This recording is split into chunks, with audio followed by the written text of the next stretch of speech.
после денешново обраќање на човекот што извршува една од одговорните функции председател на Република Македонија, господинот Ѓорѓе Иванов, денеска не ни останува ништо, освен да изразиме жалење што не успеавме да слушнеме надминување на реториката и реперите кои што сиве овие години ги наметнуваше политичката партија ВМРО-ДПМН. Господинот Ѓорѓе Иванов ја испушти приликата да се надмине себе си и партиската реторика на поделби и конфликти и да покаже дека е на нивото на својата одговорност председател на Република Македонија и во оваа клучна година за реставрација на демократијата во Република Македонија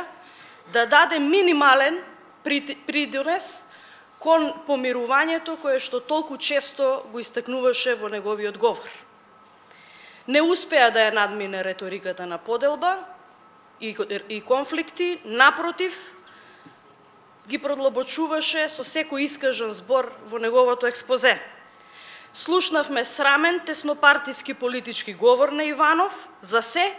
само не за неговата срамна улога во генерирање и продлабочување на политичката криза изминативе години. 10 години председателот Ѓорѓе Иванов не крена глас за ништо во оваа држава. Ниту за длабоката партизација на јавната администрација, ниту за политичко-полициско-судски монтираните и понарачуваните процеси, ниту за прогонот на политичките неистомисленици,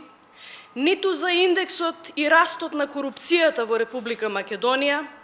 ниту за падот, односно растот на индексот на корупција во Република Македонија. Тој не ги коментираше масовните грабежи на народни пари, не ги коментираше еколошките проблеми, на кои што денеска доминантно стави акцент,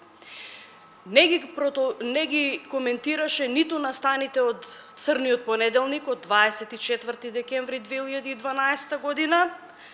а најмалку го толкуваше обидот и упадот, обидот нарачаните обиди за убиства во Собранието на Република Македонија во април оваа година и одговорностите на оние кои што тој ги нарекува причинители, за кои што се иззема самиот како дел од нив. Денеска наместо прецизно да се лоцираат токму тие причинители во кои што и тој самиот требаше да се посочи,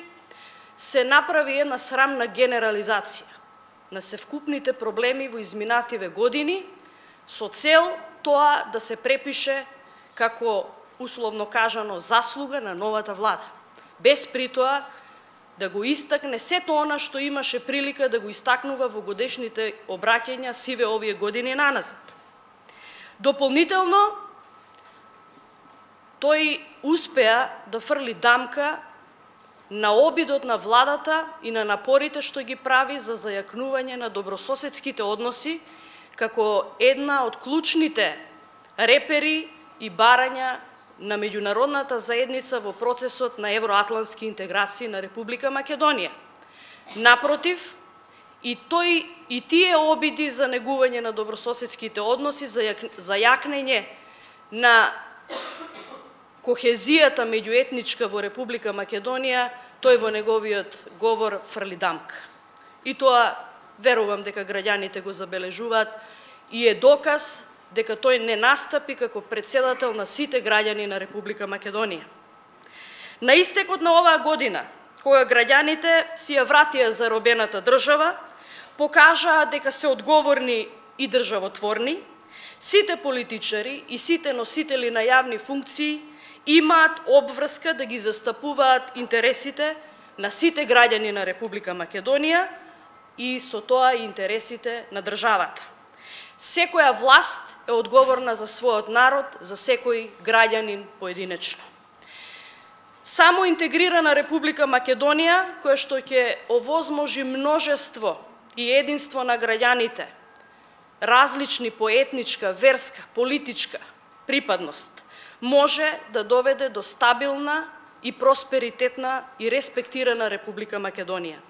Нашата задача е да ги направиме токму овие исчекори, да ги обединиме граѓаните околу нашите заеднички цели и да ја заокружиме визијата за одговорна, економски напредна и респектирана Република Македонија. Тоа се нашите клучни приоритети.